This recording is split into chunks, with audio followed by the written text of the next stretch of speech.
चार स्टूडेंट्स एक round table के चारों तरफ बैठे हुए हैं और फिर अपने पोजीशंस को चेंज कर रहे हैं, राइट। तो ये कितने तरीके से अपने पोजीशंस को चेंज कर सकते हैं। फिर अगर एक नेकलेस है और उस नेकलेस के सभी बीड्स को कितने तरीके से हम लोग अरेंज कर सकते हैं, इस टाइप के प्रॉब्लम्स को सॉल्व करने के लिए हम लोग को जानना आवश्यक है सर्कुलर परमुटेशंस, राइट। आइए जानते हैं सर्कुलर परमुटेशन क्या होता है। इसे समझने के लिए ना हम लोग एग्जाम्पल के थ्रू आगे बढ़ेंगे, एग्जाम्पल्स लेकर चलेंगे और फिर इसे जनरलाइज करेंगे, फॉर्मूला तैयार करेंगे और फिर ऐसे क्वेश्चंस को इजीली सॉल्व कर सकते हैं। आइए जानते हैं कैसे। देखिए सबसे पहले ना लेट कर लीजिए, लेट फोर पर्सन्स हमने मान लिया क्या, A B C and D, ठीक है। ये चार पर्सन्स हमने मान लिया और एक राउंड टेबल के चारों तरफ चार चेयर पर इन्हें हमें क्या करना है, अरेंज करना है। तो देखिए चार चेयर पर जब इसे हमें अरेंज करना है तो इसके लिए क्या करना पड़ेगा। अगर मान लीजिए कि हम सर्कुलर फॉर्म में हम इसे अरेंज करना चाहते हैं, तो अगर हम इसे ले ऐसे इस तरह से, देखिए अगर यहां पर हमने ए ले लिया, यहां पर बी ले लिया, यहां सी ले लिया, यहां डी ले लिया, तो एक अरेंजमेंट ये हो गया, ठीक है। अब हम क्या करेंगे कि इनके ऑर्डर को यही रखते हैं, ठीक है। इनके ऑर्डर को मतलब ए बी सी डी ऐसे इसी ऑर्डर में लिखते हैं, लेकिन पोजीशन चेंज कर देंगे हम। ए को यहां शिफ्ट कर दीजिए तो ये हो जाएगा ए बी सी डी, ठीक है। अब फिर से क्या करेंगे, ऑर्डर यही रखेंगे, ऑर्डर को हम यही रखेंगे ना। यहां देखिए ऐसे, लेकिन पोजीशन शिफ्ट कर दे रहे हैं, चेंज कर दे रहे हैं। यहां पर हमने लिख दिया क्या, ए बी सी डी। और देखिए फिर से देखिए यहां पर हमने ले लिया, अब ए को यहां ले लीजिए तो ये हो गया ए बी सी डी। अब देखिए जब सेम ही ऑर्डर में ले रहे हैं तो परमुटेशंस तो इसका मतलब सेम ही हुआ। भले ही चार जगह हमने लिखा है लेकिन लिखा तो है एक ही बात को ना, A B C D A B C D A B C D A B C D, same ही चीज लिखा है, ठीक है। This all four types of arrangements are same, but अब सोचेंगे डिफरेंट कैसे होगा। डिफरेंट कब कहेंगे फिर, तब जब इसको आप सेम बोल रहे हैं। बिल्कुल ये सेम है, देखिए ए बी सी डी एक ही ऑर्डर में चल रहा है ना। हम लोग परमुटेशन में करते क्या है, अरेंजमेंट्स के ऑर्डर को देखते हैं, ऑर्डर चेंज करते हैं और नए नए अरेंजमेंट्स मिलते हैं, राइट। लेकिन यहां पर एक ही ऑर्डर में है इसलिए सेम अरेंजमेंट है। बट लीनियर अरेंजमेंट करके आप देखिए, लीनियर अरेंजमेंट करके देखिए, लीनियर अरेंजमेंट आप करके देखिए। यहां पर लीनियर अरेंजमेंट्स जब हम लोग करेंगे तो क्या होगा कि जैसे यहां से ए से स्टार्ट कर रहे हैं ना, ए बी सी डी ऐसे ए को शिफ्ट कर रहे हैं एक एक पोजीशन आगे, वैसे ही इसको करिए। जब इसको आप करेंगे तो क्या मिलेगा, जब हम लोग इसको करेंगे तो यहां से ए बी सी डी, अब इसमें क्या करेंगे कि ए के पोजीशन को, ये जो ए दिख रहा है इसके पोजीशन को सेकंड पोजीशन पर लीजिए, ठीक है। यहां पर फिर ए को यहां शिफ्ट कर देंगे, फिर ए को यहां शिफ्ट कर देंगे, तो वैसे कर करके करेंगे, ठीक ना। तो यहां पर जब हम ले लेंगे ए बी सी डी हो गया, फिर ये वाला लीजिए, ए की जगह क्या आ गया है, डी आ गया है, तो यहां पर लेंगे डी ए बी सी ले लिया, ठीक है। ए सेकंड पोजीशन पर इसमें आ गया, फिर ये वाला लीजिए तो यहां से लेंगे तो सी डी ए बी, फिर यहां से लीजिए तो बी सी डी ए। यहां पर ये चार अलग अलग दिख रहे हैं, देखिए हमने यहां ये जो प्लेस था ना यहीं से हमने स्टार्ट किया है ना, यहां से देखिए ए बी सी डी, इसमें ए को यहां शिफ्ट कर दिया तो सेकंड अरेंजमेंट मिल गया। फिर ए को हमने थर्ड पोजीशन पर कर दिया तो अलग अरेंजमेंट मिल रहा है, ए को हमने फोर्थ पोजीशन पर कर दिया तो इससे अलग अरेंजमेंट मिल रहा है। इसका मतलब ए के पोजीशन को चेंज कर रहे हैं तो ऑर्डर भी यहां चेंज हो जा रहा है, लेकिन इसमें ए के पोजीशन को चेंज करने से ऑर्डर चेंज हो रहा था क्या, नहीं हो रहा था, क्योंकि उसी ऑर्डर में हम लोग ले रहे थे, चेंज कैसे होगा। बट ए का पोजीशन चेंज कर रहे थे। अब ध्यान से देखिएगा, यहां पर ये अभी हमने बोला कि ये चारों एक ही अरेंजमेंट है, ठीक है, ए बी सी डी, लेकिन यहां पर क्या है कि उसी ऑर्डर में लिए हैं, बट लीनियर जब कर दिए तो चार हो गया, सर्क्यूलर में एक ही था, लेकिन लीनियर में वही अरेंजमेंट चार तरह से दिख रहा है। इसका मतलब कि एक लीनियर अरेंजमेंट, ये जो दिख रहा है ये वाला एक लीनियर अरेंजमेंट जो है वो इक्वल है चार सर्क्यूलर फॉर्म में उसको लिख सकते हैं। ठीक है, यहां तक समझ आया? बिल्कुल आना चाहिए। यहां से हमने ये ऑब्जर्व किया, हियर वी ऑब्जर्व दैट, क्या ऑब्जर्व किया कि एक लीनियर अरेंजमेंट जो है वो इक्वल है चार सर्क्यूलर अरेंजमेंट के। ठीक है, जब एक लीनियर अरेंजमेंट चार सर्क्यूलर अरेंजमेंट के इक्वल है तो हमारे पास तो चार चार लीनियर अरेंजमेंट है कि नहीं? तो इस तरह से चार चार क्या है, यहां पर कितने टोटल लीनियर अरेंजमेंट्स हम लोग कितना तरीके से कर सकते हैं?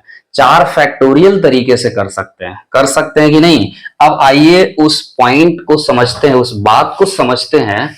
यहां पर चार लेकर तो हमने कर लिया, लेकिन हमारे पास हमेशा नंबर ऑफ ऑब्जेक्ट्स चार ही नहीं रहेगा, ज्यादा भी हो सकता है। तो क्या करेंगे? तो लिखेंगे कंक्लूजन। हमें यहां से क्या मिला? कंक्लूजन ये मिला कि लीनियर अरेंजमेंट्स ऑफ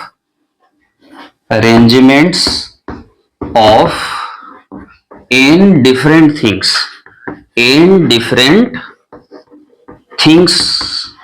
जो मिला वो क्या मिला? तो लीनियर अरेंजमेंट्स जो मिला n डिफरेंट थिंग्स का, वो इक्वल मिला क्या? इक्वल मिला n टाइम्स ऑफ, कितने टाइम्स? n times. उसमें क्या था? 4 टाइम्स आ रहा था। एक लीनियर अरेंजमेंट जो था वो 4 टाइम्स था सर्कुलर अरेंजमेंट का, तो यहां हो जाएगा n टाइम्स, क्योंकि n ऑब्जेक्ट्स लिए है ना, तो n times of circular arrangements. ठीक है, अब ध्यान से देखिए, और लीनियर अरेंजमेंट्स कितना होता है n ऑब्जेक्ट्स का? n फैक्टोरियल होता है, और ये हो गया n टाइम्स ऑफ, इसको लिख दे रहे हैं n times of number of circular arrangements. ठीक है, इससे साफ साफ हमें देखने को मिल रहा है कि नंबर ऑफ सर्कुलर अरेंजमेंट्स का जो नंबर मिल रहा है, अरेंजमेंट्स इक्वल टू कितना? तो n फैक्टोरियल बाई n। अब यहां से हमें क्या मिलेगा? इसको लिख सकते हैं n इंटू n माइनस 1 का फैक्टोरियल, और बाई क्या? n फैक्टोरियल्स तो पढ़े ही आप। तो ये हो गया n माइनस 1 का फैक्टोरियल। इससे हमें एक फॉर्मूला तैयार हो गया, क्या? कि नंबर ऑफ सर्कुलर अरेंजमेंट्स जब पता करना हो तो इक्वल होगा n माइनस 1 फैक्टोरियल के, अगर n डिफरेंट थिंग्स दिया हुआ है तब। समझ आ गया? इसका मतलब जो अभी हमारा स्क्रीन पर फर्स्ट टाइम क्वेश्चन चल रहा था कि चार पर्सन हैं और वो एक राउंड टेबल के चारों तरफ बैठने के तरीके जो है नंबर ऑफ वेज पता करना है, तो क्या हो जाएगा? 4 माइनस 1 का फैक्टोरियल हो जाएगा। नहीं, मतलब 3 का फैक्टोरियल। तो 6 तरीके से उन लोग कर सकते हैं अरेंजमेंट्स। आई होप कि ये पूरा जो कॉन्सेप्ट है आपके दिमाग में सेट कर गया होगा, और इस पर क्वेश्चन भी करेंगे, लेकिन इसमें एक और वैरायटी का जो है टॉपिक है, एक और चीज हम लोग समझेंगे, वो थोड़ा इसी कलर में है, डिजाइन चेंज है। आइए देखते हैं इसको। अब देखिए, मान लीजिए एक नेकलेस है, एक माला है, माला में अलग अलग कलर के फूल लगे हुए हैं ऐसे। आप सोचिए, एक माला ऐसे लेके आप खड़ा होइएगा, आपको इस क्लॉकवाइज डायरेक्शन में जो फ्लावर्स दिखेंगे या जो बीड्स लगे हैं वो दिखेंगे, उसे आप ऑब्जर्व कर लीजिएगा। ठीक है, फिर उसके बाद क्या करिएगा कि उस माला को ऐसे अब उल्टा करके ऐसे देखिएगा। ठीक, तो अरेंजमेंट तो वही है, अरेंजमेंट में आपने कोई चेंजिंग नहीं किया, लेकिन जो पहले से क्लॉकवाइज डायरेक्शन में दिख रहा था वही चीज अब सेम चीज एंटी क्लॉकवाइज डायरेक्शन में दिखेगा। करके आप देख सकते हैं, इसको करिएगा। तो लिखेंगे when clockwise and anti clockwise directions are same. किस केस में ऐसा होता है? तो इन केस ऑफ नेकलेस बनाने के केस में ऐसा होता है, ठीक है। Then number of circular permutations of n things कितना हो जाएगा? n थिंग्स का सर्क्यूलर परमुटेशन वैसे केस में n-1 का फैक्टोरियल बाई क्या होगा? 2 होगा। अब भूलेंगे 2 से डिवाइड क्यों कर दिए? डिवाइड हमने इसलिए कर दिया क्योंकि देखिए क्लॉकवाइज डायरेक्शन में जो अरेंजमेंट हमें दिख रहा है वही एंटी क्लॉकवाइज में दिख रहा है, बस ऑब्जर्वर का पोजीशन चेंज हो रहा है ना। मान लीजिए हम इधर से देख रहे हैं, उधर से कोई देखेगा उसी चीज को, तो जो हमें अरेंजमेंट क्लॉकवाइज डायरेक्शन में देख रहा है वो उधर से क्या दिखेगा? एंटी क्लॉकवाइज में दिखेगा। तो दोनों अरेंजमेंट तो सेम ही है, तो 2 काउंट नहीं करेंगे, इसलिए टोटल n-1 का फैक्टोरियल होगा, लेकिन 2 से डिवाइड करेंगे, उसका आधा लेंगे। समझ आया? मुझे पूरा विश्वास है कि आप समझ गए होंगे। और अब अगर इस टाइप के 2 क्वेश्चन कर लें तो आपको और आसानी से समझ आ जाएगा। आइए क्वेश्चन भी कर ही लेते हैं, क्वेश्चन भी कर लीजिए। देखिए क्वेश्चन है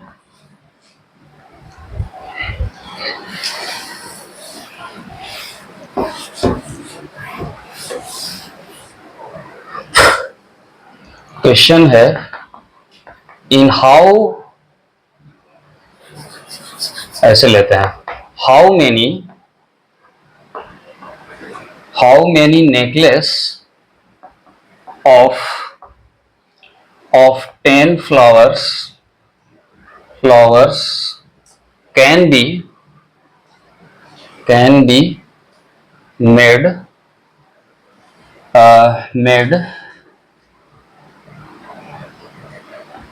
ठीक है, बस यही क्वेश्चन है। 10 डिफरेंट कलर्स के फ्लावर्स ले लिया, ठीक है ना। 10 डिफरेंट फ्लावर्स, एक ही टाइप के ना रहे, डिफरेंट है। So how many necklace of 10 different flowers can be made? कितने नेकलेस बनाए जा सकते हैं? अभी आपने पढ़ा क्या कि n-1 के फैक्टोरियल बाई क्या होता है? 2 होता है। तो इस फॉर्मूला का हम लोग यूज करेंगे। नंबर ऑफ वेज जो होगा वो कितना हो जाएगा? इस फॉर्मूला से निकालेंगे, क्योंकि नेकलेस के केस में क्लॉकवाइज और एंटी क्लॉकवाइज डायरेक्शंस दोनों सेम हो जाते हैं। तो आंसर इसका क्या हो जाएगा? आंसर इसका हो जाएगा 10-1 का फैक्टोरियल बाई 2, मतलब ये 9 का फैक्टोरियल बाई 2। 9 का factorial 9 into 8 into 7 into 6 into 5 into ऐसे 1 तक। तो आप इसका आंसर लिख सकते हैं।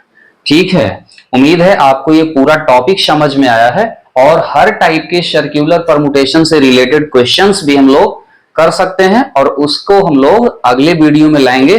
कुछ अच्छे क्वेश्चंस का कलेक्शन रहेगा, उसे भी आप देखेंगे। Thank you for watching.